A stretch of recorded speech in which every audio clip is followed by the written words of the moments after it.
So meron tayong buhay na mano dito mga kaibigan, araw ng Sunday.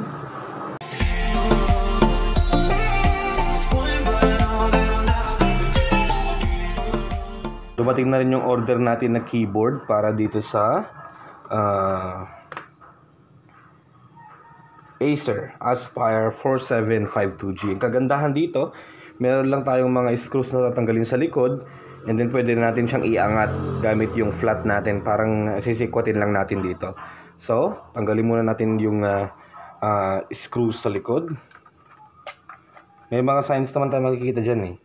Oh. For example dito, keyboard.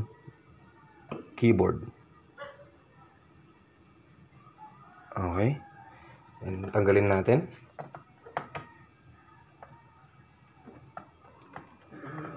Yan.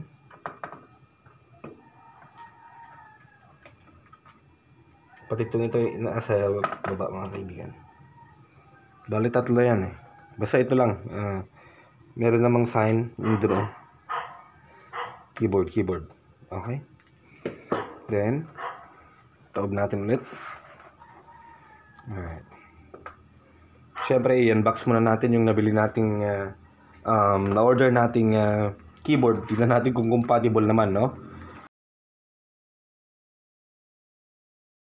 So, nabuksan na natin. Sa pagkakalam ko, compatible naman sila mga kaibigan.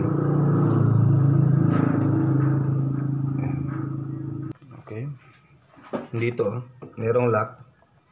I-push natin yan. Then, saka natin siya dikwatin. Okay. So, gagamitin natin yung binigay ni seller. Ito. So, susunod naman. Dito rin. Ayan. Dito rin.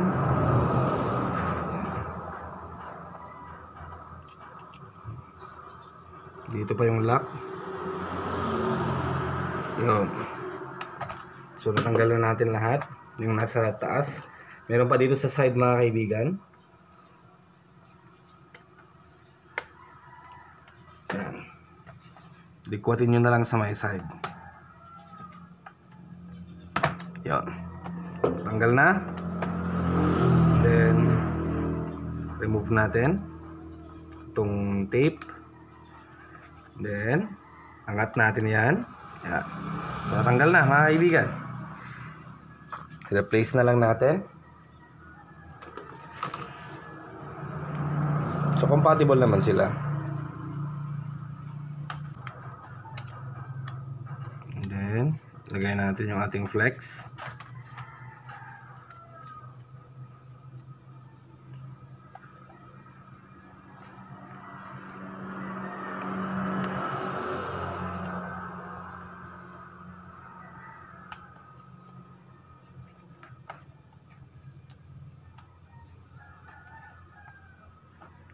Okay.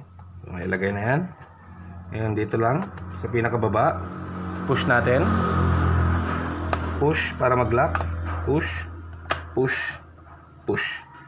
We're good to go. Ganun lang kasimple mga kaibigan. Now it's about time for us to test para sa ganitong uri ng Acer laptop. Ganun lang po kasimple yun, yung magpalit ng keyboard. Acer 4752G. So hanggang dito lang muna. Maraming salamat po sa inyong panonood at huwag niyo pong kakalimutan mag-subscribe.